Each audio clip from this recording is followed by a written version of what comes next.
le monde, j'espère que vous allez bien. De mon côté, ça va super bien. Bienvenue de nouveau sur ma chaîne Alliance M Éducation. Ça fait plusieurs vidéos que je vois sur les réseaux sociaux des étudiants qui disent avoir de la difficulté à s'en sortir financièrement ici au Canada. C'est tant des étudiants étrangers que des étudiants nationaux. Tout le monde a de la difficulté à s'en sortir financièrement ici au Canada. Dans la vidéo d'aujourd'hui, donc, je vous partage des conseils et astuces qui vont vous aider à pouvoir régler votre problème financier, soit pour réussir à payer vos frais de scolarité ou simplement à boucler vos fins de mois. Donc, si le sujet vous intéresse, n'hésitez pas à regarder la vidéo du début jusqu'à la fin et surtout à la partager en grand nombre pour pouvoir aider d'autres étudiants qui se trouvent dans des situations financières précaires, ok? Donc, premier conseil que je vous recommande, ça va être de demander des aides et des bourses ici au Canada. C'est très possible. Ce que vous avez à faire, c'est contacter le bureau des bourses de votre établissement d'enseignement. Sachez qu'il y a des bourses qui sont disponibles pour les étudiants étrangers et des étudiants nationaux. Pour les étudiants étrangers, il y a des bourses qu'on appelle bourses d'exemption, bourses d'excellence et même des bourses d'admission qui sont disponibles soit tant pour la formation professionnelle, formation collégiale et aussi pour la formation universitaire. Je sais que la plupart des universités, que ce soit l'Université Laval, l'Université de Montréal et même l'Université McGill, offrent des bourses aux étudiants étrangers. Donc, ça va être très important. Lorsque vous arrivez, vous vous retrouvez dans une situation assez difficile en ce qui concerne les finances, de ne pas hésiter d'aller contacter votre établissement d'enseignement, même votre cégep, pour voir est-ce qu'il y a une bourse qui est disponible ou est-ce qu'il y a des aides financières qui sont disponibles pour venir en aide aux étudiants étrangers. Sachez qu'il n'y a pas que des bourses qui sont offertes aux étudiants étrangers, il y a aussi des aides financières parce qu'il y a des personnes qui ont réussi leur vie professionnelle au Canada et qui font des dons aux établissements d'enseignement et ces dons-là peuvent vous aider si vous en avez besoin. Donc, étudiants étrangers, n'hésitez pas d'aller contacter le bureau des bourses ou les bureaux des aides dans vos établissements d'enseignement, ok? Il y en a. Ce que vous savez pas, c'est que vous n'osez pas aller, donc osez aller demander. Pour les étudiants nationaux, vous connaissez qu'il y a le programme des prêts et bourses qui existe. Les prêts et bourses vous aident notamment à payer vos frais de scolarité et lorsqu'il vous en reste un peu, vous pouvez survivre avec ça. Sachez que vous pouvez bénéficier des prêts et bourses même si vous travaillez à temps partiel, mais la plupart du temps, vous devez être considéré comme étudiant à temps complet. OK? Vous devez être inscrit à temps complet. Mais pour les étudiants qui sont monoparentaux ou qui sont mariés et qui retournent sur le banc de l'école, vous pouvez être considéré comme étudiant à temps complet et bénéficier des prêts et bourses. OK? Donc, tout dépendamment de la situation des frais de scolarité, vous pouvez avoir soit des bourses qui vont être un gros montant en tant que bourse ou un montant en tant que prêt, mais la situation est différente à tout un chacun. Donc, pour les étudiants étrangers, il y a des solutions. Pour les étudiants internationaux, pour les étudiants nationaux aussi, il y a des solutions. Deuxième conseil que je vais vous donner toujours pour vous en sortir sur le plan financier, n'hésitez pas de vous trouver un travail étudiant. Le travail étudiant là, il y a des gens qui négligent, mais le travail étudiant, ça aide beaucoup. Même si avec le travail étudiant, et si vous êtes un étudiant à temps complet en ayant un travail étudiant, vous ne pourrez pas réussir à payer vos frais de scolarité en tant qu'étudiant étranger. Disons les vraies choses. On a beau travailler à temps partiel, les frais de scolarité des étudiants étrangers sont élevés, mais le fait de travailler à temps partiel, qu'on soit étudiant étranger ou étudiant nationaux, c'est un revenu qui n'est pas à négliger, ok? Avec un travail étudiant, parce que vous savez que les étudiants étrangers peuvent travailler maintenant 24 heures par semaine et plus de 24 heures par semaine pendant les congés.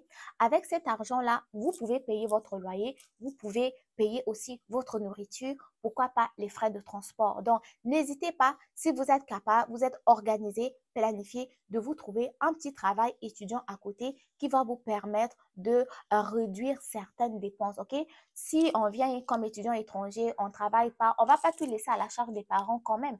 Même si oui, les études sont quand même assez prenantes, mais avec une bonne planification, bonne organisation, on peut réussir à placer un petit 7 heures par semaine, un petit 3 heures ici et là et avoir un petit revenu qui ne fera pas de mal.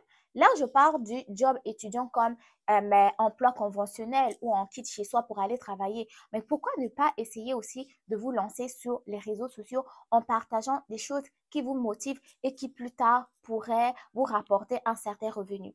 Les réseaux sociaux, là, les gens, certaines personnes peuvent les négliger, mais vous savez pas, lorsque vous êtes passionné, en fait, votre passion peut se transformer en une source de revenus. Donc, n'hésitez pas aussi à regarder de ce côté-là. Si vous avez un petit 2 heures, un petit 1 heure par là, vous venez avec simplement votre téléphone, vous le mettez devant vous, vous partagez quelque chose qui peut apporter un plus à quelqu'un et plus tard, bah, ça aussi, ça peut être une source de revenus.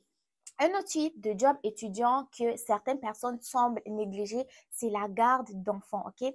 Vous savez, ici au Canada, on travaille beaucoup. La maman va aller travailler, papa va aller travailler. Des fois, les enfants à la garderie, il n'y a personne pour aller les chercher. Vous pouvez proposer vos services de gardiennage d'enfants sur les réseaux sociaux tels que Marketplace. Il y a des gens qui vont offrir leurs services sur Marketplace et bah, les parents vont les contacter pour pouvoir leur offrir un travail. Soit vous allez garder l'enfant 1 fois par semaine, 2 fois par semaine et surtout lorsque ce sont des enfants qui sont au primaire, ben, vous pouvez garder les enfants, les aider à faire leurs devoirs et vous aussi, vous pouvez étudier en même temps, quoi. Donc là, ça fait gagnant, gagnant encore double fois. Un autre type de job étudiant que les gens négligent, ben, c'est la coiffure. Tu fais la coiffure, tu tresses les gens ou tu coiffes les gens, ou tu coupes les gens les cheveux. Ça aussi, ça peut être un revenu à ne pas négliger. Et le dernier que je vous présente, qui est le plus populaire, ça va être la livraison de nourriture ou la livraison de colis. Même si Amazon est parti du Québec, il y a d'autres entreprises aussi qui engagent dans la livraison. N'hésitez pas à vous renseigner là-dessus pour gagner un peu plus d'argent. Troisième conseil, ça va être la recherche de logements moins chers. Vous savez, des fois, on vient d'arriver au Canada, on ne connaît pas trop les gens, on se dit, ah, mais c'est pas mieux, je vais trouver un bel appart, m'installer tout seul et on tombe directement sur le premier qu'on voit, le plus beau qu'on voit, on signe le bail et pam, on se fait avoir. Sachez magasiner. Sachez magasiner les logements, ok? Ne soyez pas pressé de signer un bail. C'est pas grave si les premiers mois lors de votre installation, vous prenez du temps en vivant en colocation. Ça va être du temps nécessaire pour pouvoir regarder premièrement le type de logement, qu'est-ce qui est couvert dans le logement, le quartier aussi et surtout le prix. Les prix des loyers ont augmenté au Canada. Les prix des loyers ont augmenté au Canada. Donc, si on peut économiser un peu sur le logement, pourquoi pas? Mais tout cela, ça nécessite du temps. Il faut prendre le temps pour magasiner. Donc, n'hésitez pas lorsque vous venez. C'est sûr que tout le monde veut avoir son espace personnel, son espace privé, mais n'hésitez pas à prendre un peu de temps en ayant dans les colocations. Là, je parle plus des étudiants étrangers, mais même pour les étudiants nationaux. Des fois, on vit dans une région qui est loin de notre université ou autre. On veut prendre un appartement à nous tout seuls, on peut essayer la colocation ou simplement louer une chambre dans la maison d'un particulier en attendant, soit on termine notre formation ou en attendant que nous trouvons un logement moins cher qui nous convient. C'est très important de se renseigner. Ça aide à économiser un peu d'argent au niveau de notre portefeuille. Troisième, non, je pense que le quatrième moyen que je voulais vous partager qui va vous aider à économiser de l'argent, prenez le temps de lire les articles en promotion, surtout en ce qui concerne la nourriture. Chaque semaine, il y a des rabais. Il y a des rabais en ce qui concerne la nourriture, il y a des rabais en ce qui concerne même les vêtements aussi. Mais en ce qui concerne les rabais là, je ferai une vidéo à part parce que j'ai vraiment des astuces très importantes qui vont vous aider à économiser très bien, très bien en ce qui concerne les rabais. Là, je voulais vous parler des rabais en ce qui concerne la nourriture. Les gars, les épiceries telles que Maxi, Super C, Métro, IGA et autres ont des rabais hebdomadaires. Ne soyez pas ignorants. Vous savez que des fois, quand on reçoit notre courrier, les Publisac, vous connaissez, un gros tas de papier où on met des promotions. Toi, tu prends tout ça là, tu mets dans le bac de recyclage, tu n'as pas le temps de lire. Je t'assure que si tu prends le temps de lire ces publications-là, tu vas économiser grandement sur la nourriture. Parce que nous sommes étudiants, qu'on soit étudiants nationaux ou étudiants étrangers, on n'a pas trop d'argent à dépenser sur le caviar, le gros steak et autres. On mange assez équilibré, mais pas trop cher non plus. Donc, les rabais là, ça peut vous aider à économiser grandement sur la nourriture. Et mon petit conseil aussi que je vais vous donner en ce qui concerne la nourriture, évitez d'acheter des aliments déjà pré-cuits, pré-transformés parce que et ils vous coûtent plus cher que des aliments que vous allez cuisiner vous-même, ok? Donc, de ce côté-là, essayez de revoir un peu vos dépenses avec l'argent, mais le plus important, c'est lire les publications où il y a des rabais dessus. Ne prenez plus ce que vous faisiez là, vous prenez ces papiers-là, vous mettiez à la poubelle là. Ne faites plus ça. Prenez le temps de lire. Au lieu de prendre 2 heures de scroller sur les réseaux sociaux, Facebook, qu'est-ce qu'il y a? C'est quoi les nouvelles trends sur TikTok et tout? Prenez ce temps-là maintenant pour lire. OK? Regardez, est-ce que les tomates sont en réduction de 10%? Ça là, c'est du travail. Mais ça va vous économiser, ok? Parce que 2025, c'est l'année de l'inflation.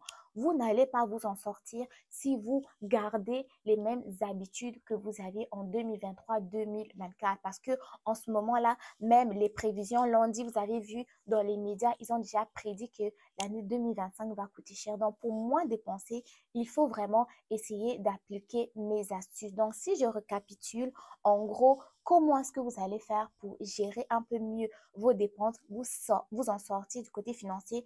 Ça va être premièrement, vous renseigner au niveau de vos établissements d'enseignement, savoir quelles sont les aides qui sont disponibles et les bourses qui sont disponibles pour les étudiants étrangers, pour les étudiants nationaux.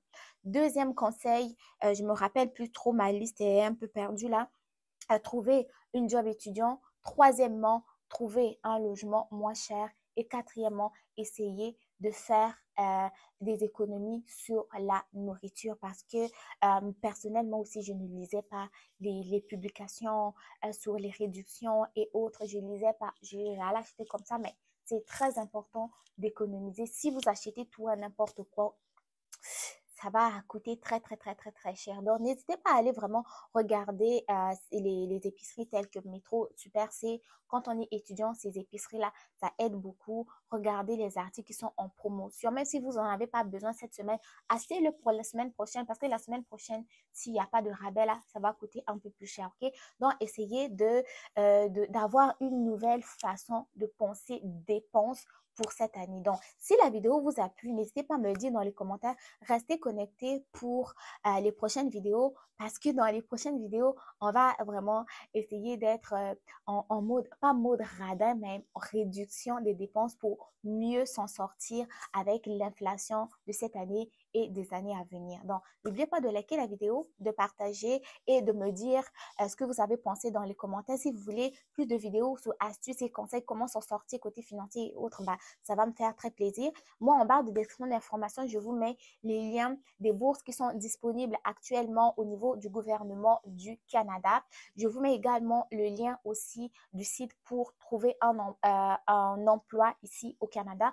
Je vous mets également un lien sur comment trouver un logement ici au Canada et enfin le lien des différents codes promotion sur la nourriture qui sont actuellement en vigueur. Donc, prenez soin de vous. Bon succès dans vos différentes démarches. On se dit à très, très bientôt pour de nouvelles vidéos. Bye bye!